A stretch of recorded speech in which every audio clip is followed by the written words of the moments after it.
Boa tarde, pessoal, tudo bem? Nos ouvem? Então vamos começar, né, Fabrício? Vamos lá. Boa tarde, pessoal. Eu me chamo Fabrício e a gente vai falar hoje sobre transformando os dados em ações, a plataforma de dados do estado de Goiás. A gente trabalha, eu e a Laura vamos falar sobre o tema.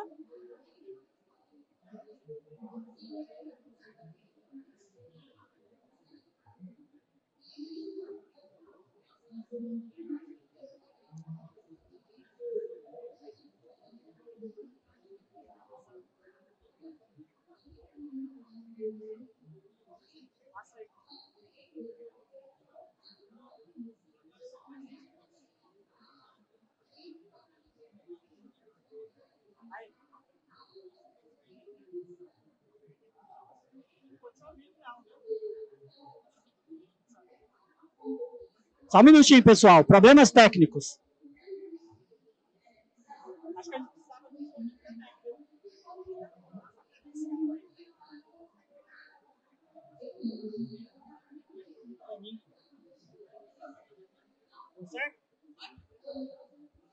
Eu te passo a bola.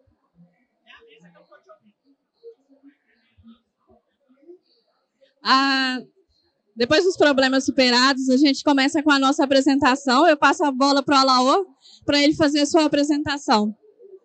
Bom, então, pessoal, hoje eu estou como superintendente de administração tributária, superintendente de administração de dados. Então, a gente cuida ali da área de dados da TI central do Estado, tá? Então, a gente tem hoje atendido mais de 40 órgãos, a infraestrutura de dados corporativa do Estado está lá com o time na Secretaria-Geral de Governo, né? E como a Fabrícia disse, a gente vai falar um pouquinho dessa plataforma, né, dos desafios que a gente vai enfrentar e tem enfrentado na área de dados. Pois bem, pessoal, eu me chamo Fabrícia e trabalho junto com a Laor na Superintendência de Dados, da Secretaria de Governo. Também atuo como coordenadora no Senai, nos cursos de ADS, Engenharia de Software, na Faculdade Senai e FATESG. Eu tenho formação em Engenharia da Computação e mestrado também na área de Engenharia da Computação. Então, antes de falar da plataforma de dados estadual, a gente vai conversar um pouco sobre governança de dados. Por que esse tema é importante? Por que esse tema faz tanto sentido quando a gente fala da plataforma de dados? Porque a ideia da plataforma de dados surgiu a partir do nosso modelo de gestão de governança de dados. E aí, vocês vão perguntar para mim por que trabalhar esse tema de governança de dados dentro do evento da Campus, né? A gente trabalha com a governança de dados, ela está inserida dentro da governança corporativa do governo e dentro da governança de TIC. A SGG, ela é a responsável pela gestão de TI do governo do estado de Goiás, ou seja, atuamos como TI central do governo. Para isso, as nossas estratégias de dados têm que estar tanto alinhadas quanto a governança corporativa do Estado, que é o nosso PPA, que direciona as ações do governo, quanto as nossas estratégias de governança de TIC, que é o nosso PDTI, que é o Plano de Desenvolvimento de Tecnologia da Informação. Seguindo nessa linha, a gente pode falar que a governança de dados, ela implementa padrões para o uso de dados, implementa modelos de uso de dados, e ainda define regras e padrões para o uso de dados. E aí a gente pode pensar também que atuamos como gestão de dados da organização, dados mestres, organização de bancos de dados, relacionais e não relacionais, tudo isso está inserido dentro da governança de dados. Como fazendo isso, como movimentamos todos esses dados, porque a gente tem um volume de informação muito grande dentro do governo. Todos os dias chegam N informações de servidores, nota fiscal.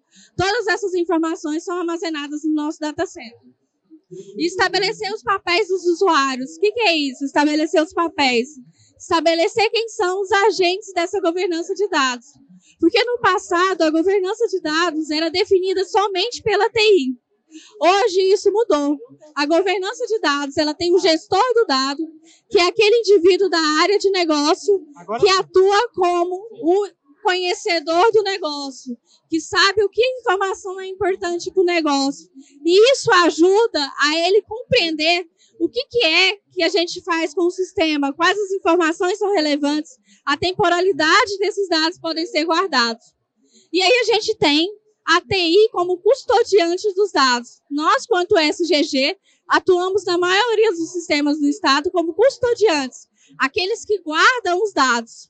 Mas não somos os donos dos dados, ou seja, somos responsáveis por guardar e zelar esses dados, mas não somos os donos dos dados. Outro ponto importante é evidenciar o uso de dados como um ativo estratégico para as organizações. Por que um ativo estratégico? A gente acumulou dados por muito tempo.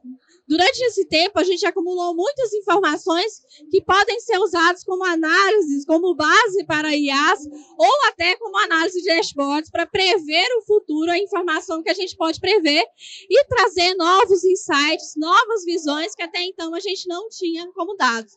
Lá na superintendência, a gente tem uma área voltada para dados, voltada para a construção de painéis, para que gere esses ativos estratégicos. Alguns cases de sucesso dentro da superintendência são o Portal da Transparência, que foi premiado recentemente como o Portal da Transparência melhor, né, do Brasil, e também o caso da CMTC, que a gente tem um mapeamento das linhas de ônibus de Goiás. Isso tudo foi desenvolvido nas ferramentas dentro da STI.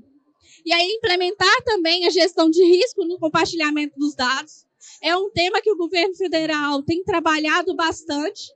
E nós, quanto Estados, também estamos começando a fazer esse processo. Por quê?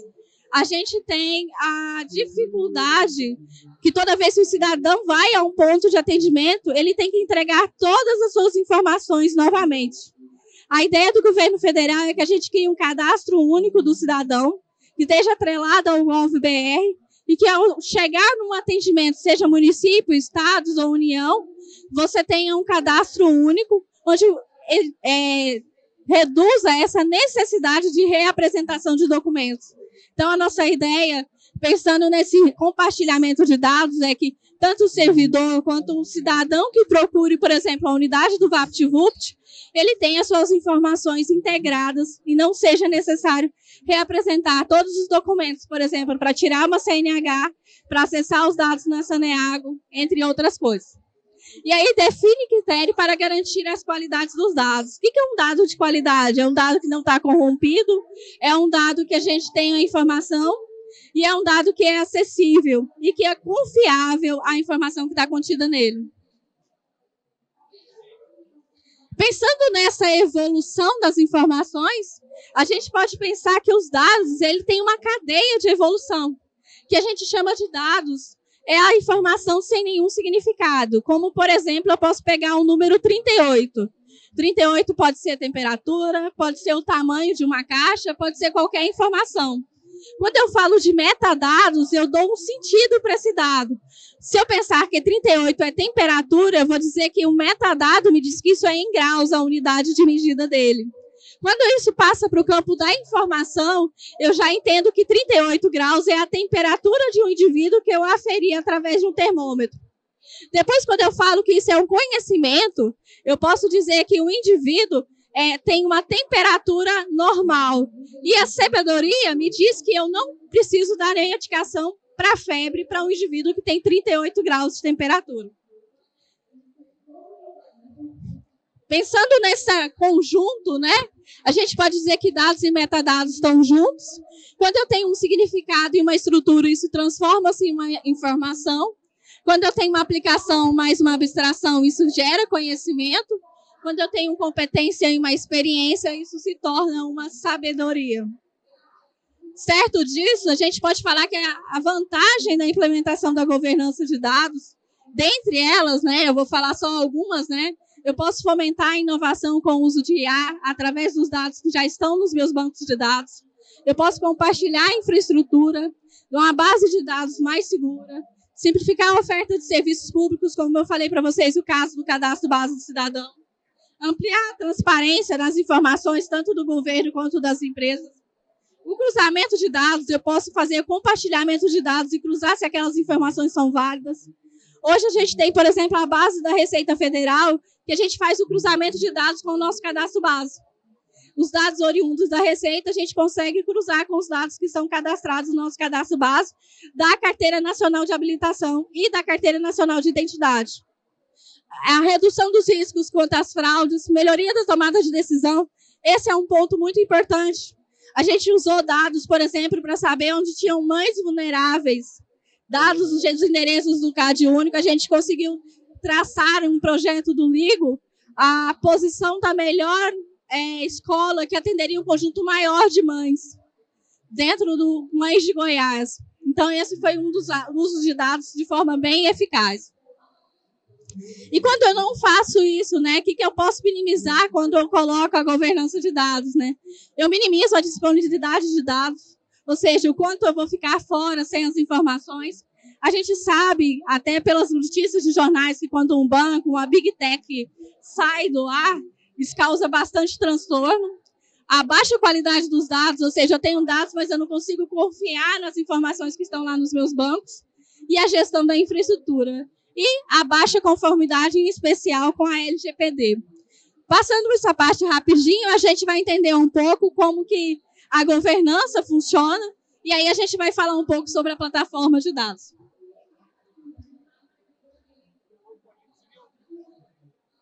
Então, pessoal, essas palestras silenciosas é ruim que a gente não ouve quem está falando do outro lado, né? Agora eu vou falar sozinho aqui. Como a Fabrícia explicou, um dos pontos cruciais quando a gente está falando desse conjunto de dados do Estado é a parte da governança, né? Mas e como é que a gente aplica tudo isso na prática? Como é que a gente tem tratado tudo isso no governo? Hoje o governo ele tem petabytes de dados das mais diversas fontes, né? Só um projeto que eu estou mais próximo, por exemplo, que é o projeto Horus, a gente já atingiu a marca de mais de 3 bilhões de registros, né?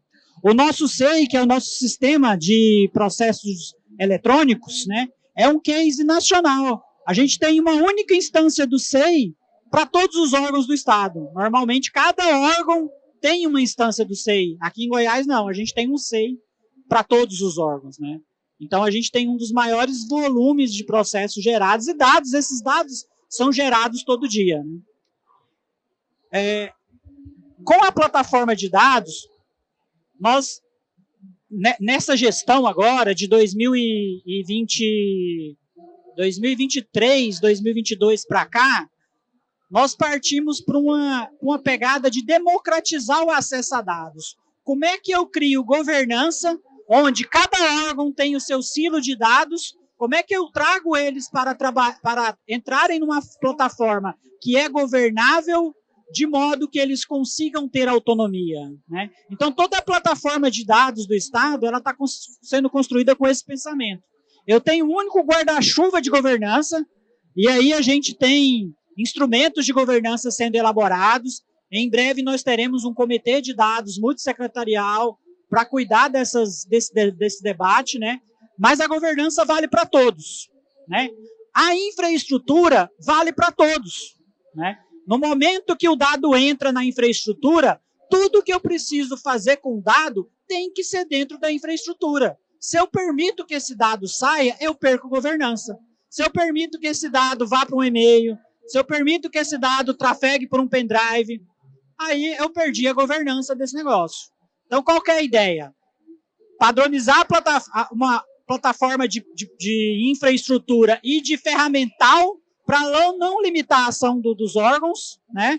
Ao mesmo tempo em que eu dou autonomia para cada um trabalhar no seu negócio, né? E produzir entrega de valor para o cidadão, né? Então, nós construímos, e está em fase de implantação, um portal único de catálogo de dados. Então, nós estamos numa jornada de catalogar todos os dados do Estado. Começamos pelos BIs, pelos painéis de BIs. Então, a gente tem hoje, a gente entende que o BI está naquele nível ali de informação gerada já, né, de conhecimento. Então, ele já gera valor, ele agrega valor. Então, nós começamos pelos catálogos de BI e agora nós estamos descendo o nível, começando a catalogar bancos de dados principais, tabelas, até chegar ao momento em que a gente vai ter todos os dados do Estado catalogado. Para quê? Isso funciona como... eu vou ser cringe aqui agora, né? Na lista telefônica a maioria nem deve conhecer, né? Mas funciona como uma grande páginas amarelas. Né? Quem já ouviu falar de páginas amarelas? Meia dúzia levantou a mão, tá? Temos que mudar as piadas das palestras, né? Mas ali, o cientista de dados, o analista de dados, o cara de negócio que quer extrair alguma informação, ele precisa, antes de tudo, saber que informação se tem, que dado eu tenho, o que eu posso cruzar.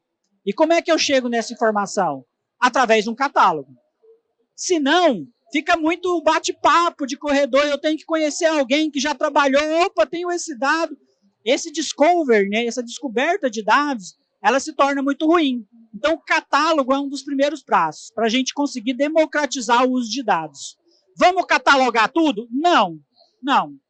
Né? A gente tem percebido, e eu tenho muita conversa com o Gartner, a gente tem percebido que catalogar tudo não é uma boa estratégia. Você pode até chegar lá no futuro, mas comece catalogando aquilo que gera valor, aquilo do qual tem algum potencial dentro da sua empresa. Depois, se você quiser, você vai descer no nível até catalogar a micro tabelinha lá, que tem o código da UF, né? Mas aí isso é um processo. Né? Então, nesse processo da plataforma, eu tenho um catálogo único, eu começo a catalogar a informação, eu começo a fazer os apontamentos de onde essas informações estão. Essas informações, como a Fabrícia disse, em geral, a área de TI, ela é o depositário. Ela não é o dono, ela não é o gestor, né? Eu não gosto da palavra dono. Ela não é o gestor daquele dado. Ela não é o cara lá, o DBA, o analista de dados que está lá na TI bruta, lá, mexendo no código, no banco de dados, ele não conhece o contexto daquele dado no negócio. Então, quem é o gestor do dado é a pessoa de negócio, que ela sabe de onde aquela informação veio, para que ela usa, onde é que ela cruza essa informação, o que aquela informação significa. Então, é a pessoa do negócio que sabe isso. Então, ela é a grande gestora de dados. Como é que eu viabilizo isso para a gente garantir democratizar o dado? Aonde eu quero abrir o meu dado para que outra área, para que outra secretaria, para que outro departamento dentro do meu órgão possa usar, né, para gerar valor para ele também. Né? Primeiro é o catálogo que a gente falou. O outro passo é a gente controlar os permissionamentos. Então, a gente criou um mecanismo de governança federada, né, onde eu tenho gestores de dados identificados, a gente está nesse processo de identificar todos eles, né, e a partir do catálogo, quem está interessado naquele dado pode solicitar o acesso. E aí isso vai lá para o gestor do dado, em alguns casos, se aquele dataset ele é livre, ele já obtém o acesso, né? Se não, o gestor do dado analisa e autoriza. Né? E aí aquela pessoa que está do outro lado pode usar esses dados. Eu costumo dizer o seguinte, eu já falei isso várias vezes até para o time, em outros momentos, que com os seus próprios dados, você enxerga até uma certa distância, mas você é míope. Você não enxerga tão longe. Quando você passa a considerar dados de outras fontes, de outros órgãos, né, de outras esferas, e traz isso para correlacionar com os seus dados, é como se você colocasse um óculos de miopia. Você passa a enxergar muito mais claramente e muito mais longe. Então, não se resuma ao seu silo de dados. O potencial seu é muito maior. E aí a gente tem que transpassar essa barreira dos silos, né, para que a gente tenha uma visão mais certeira, para que a gente tome decisões mais acertadas. Esse processo do gestor participar do processo de troca de dados, a gente chama de governança federada. Né? Então, eu tenho uma governança guarda-chuva, o órgão e as entidades, os departamentos têm autonomia dentro da plataforma, vamos dizer assim, ele tem lá seu espacinho para trabalhar, né? E ele, o gestor do dado, que conhece aquele dado, que é capaz de te explicar para que ele serve, tem o seu papel também de avaliar se eu posso ou não compartilhar esse dado com aquele setor, com aquele departamento, com aquela secretaria. Né?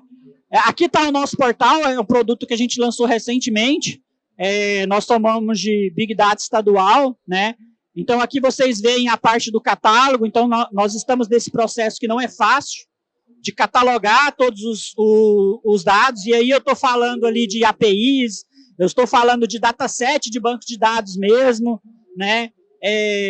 Eu estou falando de painéis, que foi por onde a gente começou. Hoje a gente já está catalogando os dados corporativos em Oracle, né? E algumas APIs, como o Cadastro Base do Cidadão, que ele é uma API. API, não de API de software, API no sentido de API de dados, de Data APIs, APIs fornecedoras de dados, né?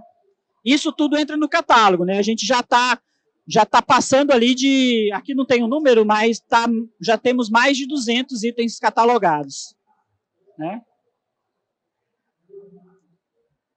E dentro da plataforma, aqui está um item de catálogo, aqui está aberto o catálogo do cadastro base, né? Então ele tem ali uma explicação do que é aquele item, né? Quais são os recursos de dados eu tenho, quem que são os responsáveis ali embaixo, né? A gente usa um esquema de tagueamento para facilitar a busca, né? Aqui que aquilo é relacionado. E a partir desse momento eu posso entrar em contato com o gestor do dado e pedir o acesso, né? Hoje ainda esse acesso não é automatizado, mas na versão 3 do portal, essa versão 2, nós queremos que isso seja automatizado, né? Seja ali uma troca de mensagens dentro da própria plataforma, autoriza, gera chave de API, configura acesso de infra, o que tiver que fazer, a gente está nesse processo de automatização, né? E dentro da plataforma, se o seu item de catálogo for um painel de BI, ele já abre aqui, ele já verifica as suas permissões e já abre o painel. Então você não precisa nem sair da plataforma para consumir os produtos de dados, certo? E aqui, como eu disse, eu tenho que oferecer recursos e eu tenho que oferecer ferramental. Por quê? Porque eu quero evitar que esse cara tire o dado da plataforma. Então eu tenho que dar tudo o que ele precisa para ele conseguir trabalhar com dado. Eu não posso ser uma pedra no caminho dele. Então, a gente oferece uma série de ferramentas. O cientista de dados tem o Jupyter, ele pode... ele gosta de R, eu não sou fã de R, não, mas tem isso. Mas, assim, ele pode usar o Python, ou se ele quiser o R, né? A gente tem sistema de mensageria, né? A gente tem a parte do Big Data aqui com o Rio, né? Para usar Hive, para usar Impala, MongoDB, conectado ao Power BI para fazer visualizações. Então, eu já ofereço todo esse pacote de ferramentas para evitar que ele saia da plataforma, né? Aqui um pouquinho do Rio, né? Então ele está estruturado ali em conjunto de dados. Esses dados eles são visíveis apenas por permissionamento, né? Então cada pessoa, se ela tiver acesso, ela só vê o que ela tem acesso, tanto a parte de BI como a parte de dados, né? Para quem conhece o ecossistema de Big Data, essa é uma das ferramentas bem utilizadas, né? E eu posso fazer isso também. O cientista de dados, ele quer usar Jupyter, então a gente integrou o Jupyter Lab à nossa plataforma, né? Então hoje ele loga ali, ele consegue versionar no Git os seus códigos, ele consegue conectar na base que ele trabalhou lá no Rio, ele cria a base lá no Rio e consegue acessar ela aqui, ou vice-versa, ele cria, transforma a base aqui, e ele, ao materializar isso no Hive, ele consegue ver lá no Rio para fazer selects, e ele consegue ver isso lá depois no Power BI. Ele consegue conectar o Power BI nessas bases aqui, no Impala ou no Hive, e aí tudo que ele trabalhou aqui, que ele fez seu processo de ciência, de análise, ele vai lá no Power BI, quer gerar a visualização final, o produto dele é um dashboard, ele conecta ali e já está tudo conectado nesse ecossistema para ele trabalhar o dado sem precisar tirar o dado da plataforma, para a gente ganhar governança, para a gente democratizar o uso de dados. A palavra é essa, democratização do uso de dados, né? Não é só a TI que tem que fazer painéis. Não é uma área da organização que tem que fazer painéis. Eu assisti um case muito interessante do Mercado Livre, né? O Mercado Livre ele tem uma cultura de dados muito forte, né? Hoje, a área de dados da TI, a área de dados central, ela é responsável apenas por 10% dos painéis feitos no Mercado Livre que o nível C, o C-Level, né, que é os diretores, consomem. 90% dos produtos de dados gerados dentro do Mercado Livre são construídos pelas próprias áreas de negócio. Por quê? Eles conseguiram realmente democratizar o uso de dados, alfabetizar a galera em dados e entregar poder para transformar informação, dados em informação, para quem está na ponta, para quem está sentindo a dor no dia a dia. Para quem mais entende do que precisa. É isso. Valeu, pessoal. Perguntas, né? Se alguém tiver alguma pergunta, tem um tempinho aqui.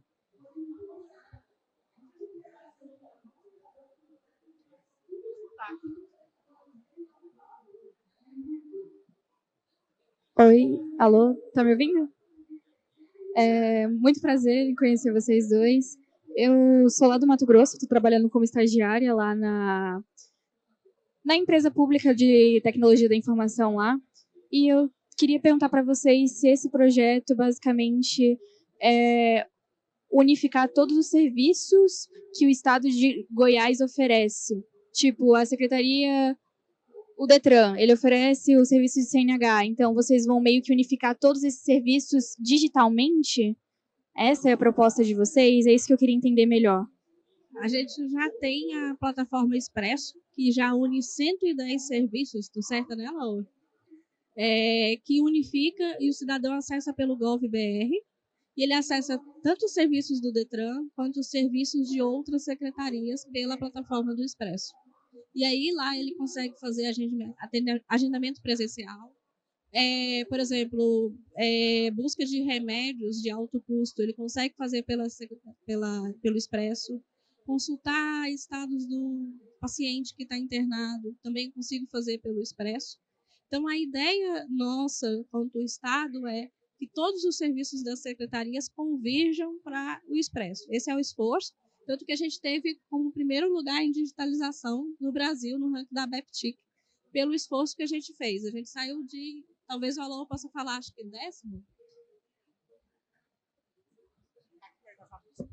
A gente saiu dos últimos lugares, passamos para 10º, para 7º e agora somos primeiro, né? 3º e primeiro. Mas assim, unificar serviço é um ponto, né? Aqui a gente está falando de plataforma de dados. Eu estou trazendo todo mundo para a mesma infraestrutura, mas cada órgão tem os seus dados. Eles só estão dentro da mesma infra. Mas algumas coisas são centralizadas. Por exemplo, o cadastro de referência do cidadão é único. É único, serve para todos os órgãos, entendeu? Porque o cidadão ele é único, ele não pode ser um cidadão em cada órgão. Né? Mas a nossa ideia não é assim, não, agora vamos pegar todas as bases de dados, todos os órgãos e trazer para uma base única. Não é por aí.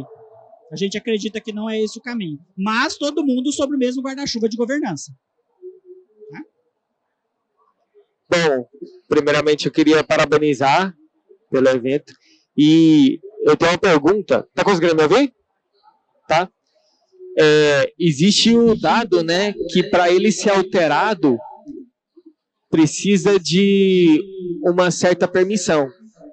Por exemplo, vamos supor, quando uma pessoa se casa, que ela usa o sobrenome do marido, né?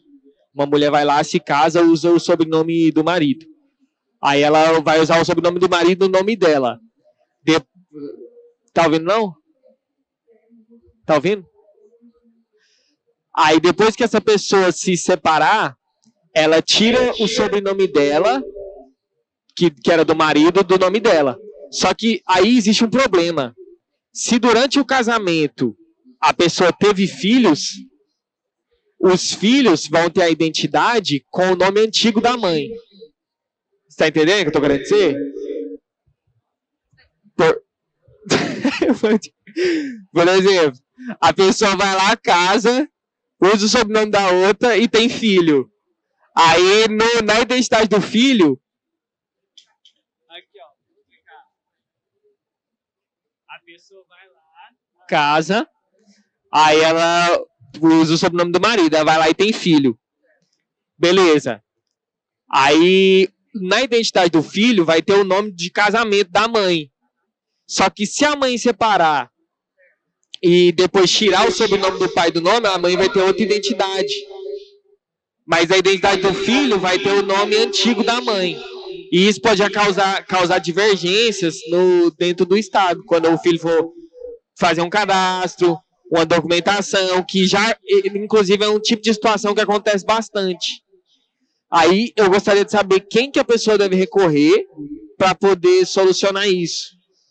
Né? Que é quando, um exemplo, é um erro que acontece hoje no Brasil. A pessoa, ela se divorcia, ela pode tirar outra identidade. Mas a identidade do filho dela continua com o nome antigo dela. Entendeu?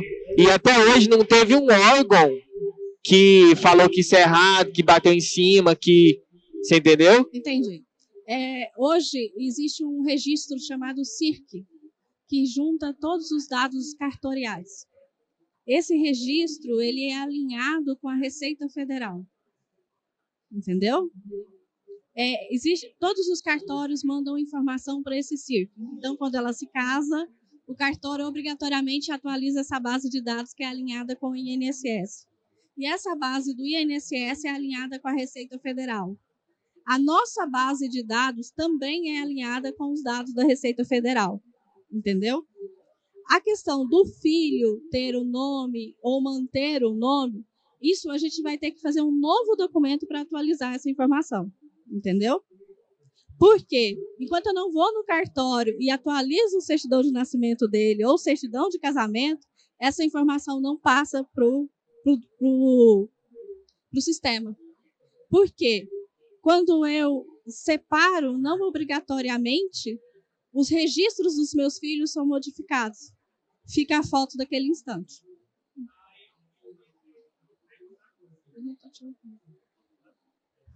Aí, então, a mãe se divorcia, muda o nome, faz uma nova identidade, e os filhos têm que fazer uma nova identidade também. O certo seria. Aí procura o órgão do Estado que faz e... Ele vai ao cartório e atualiza a sua certidão de nascimento. Ah, entendi. É o cartório que faz esse trabalho. Ah, entendi. Hoje é esse processo, né? Mas a gente quer chegar no momento em que, a partir do momento que ele for no cartório, ou na Receita Federal, ou emitir uma nova identidade, acabou, pronto. Isso se propaga para todos os órgãos. Nós queremos chegar nesse ponto. Não estamos ainda. Entendi. Obrigado. Oi, vocês conseguem me ouvir bem? Tá. Sobre os dados. Qual é a maior dificuldade na hora da coleta desses dados, fora a comunicação? Assim, conversando com outros órgãos, esse aceite das pessoas a compartilharem esses dados. Qual a maior dificuldade? Fora a comunicação, que é uma das piores. A comunicação sempre é um entrave, mas as pessoas sempre imaginam que elas estão sendo investigadas. Toda vez que você fala de compartilhamento de dados, as pessoas nunca pensam pelo lado positivo, e sim pelo lado negativo. Que eu vou ser investigada, que eu vou ser auditada, que eu vou ter as minhas informações capturadas. A gente já enfrentou situações do tipo que órgãos têm receio de colocar os itens dentro do data center, porque imagina que nós, quanto STI, vamos acessar os documentos e ficar xeretando as informações. E esse é um problema que acontece. O que a gente tem feito é uma conscientização, uma conversa muito próxima com os órgãos para tentar minimizar essas dificuldades e esses entraves.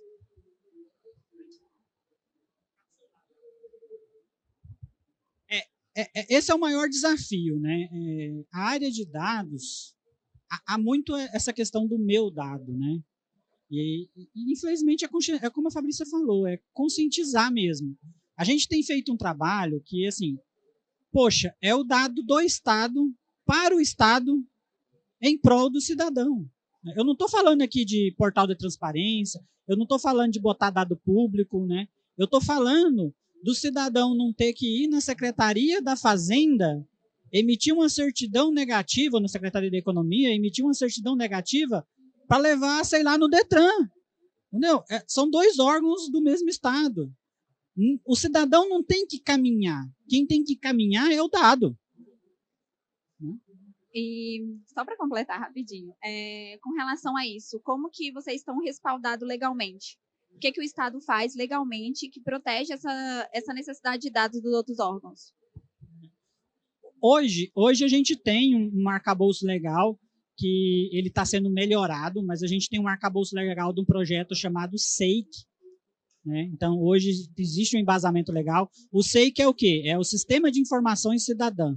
Então, ele foi criado em 2019, 2020, com o intuito de criar uma base de dados, ou pelo menos uma plataforma de compartilhamento de dados dos dados dos cidadãos entre órgãos. Então, existe uma lei para isso. Hoje, nesse momento, ela está sendo atualizada. Em breve, a gente deve ter um novo decreto que vai trazer algumas inovações, algumas melhorias, resolver alguns problemas que a gente tem enfrentado e que viu que precisa melhorar, e instituir um comitê de dados em nível estadual também. Olá, tudo bem para vocês? Depois que transformou o dado em ação, como, por exemplo, o meu PEP, a SUSE, enfim, essas iniciativas estão saindo bem interessantes. Depois que transformou o dado em ação, como levar essas estratégias, essas tecnologias dentro dessa mesma plataforma para que outros gestores eles tomem noção das estratégias que pode ser agregado ao departamento deles também? Como vocês pensam nessa difusão da informação, nessa difusão das estratégias de tratar, de gerar um produto para o cidadão? Eu acho, depois a Fabrícia me completa, mas eu tenho uma visão assim, que isso passa por o que a gente chama de letramento de dados, né? Eu tenho que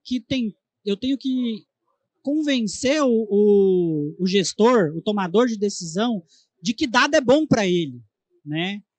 Eu tenho que trazer essa consciência para ele. Isso é um processo complicado, é um processo de criar uma cultura, né? Aonde nós queremos chegar? O meu sonho é ter um estado data-driven, é um estado que tem uma cultura de dados ali na veia, né? E esse é um processo de formiguinha. A gente vai, dentro da plataforma aqui que a gente mostrou, a gente está trabalhando agora para a versão 3, uma área de destaque, onde a gente vai colocar grandes produtos de dados de sucesso dentro do estado, para aparecer quando o cara logar. A gente tem iniciativas de curso de storytelling, curso de tomada de decisão baseada em dados, da importância do dado, né? E a gente tem trago também palestras para conscientizar. Eu acho que é nessa linha da alfabetização.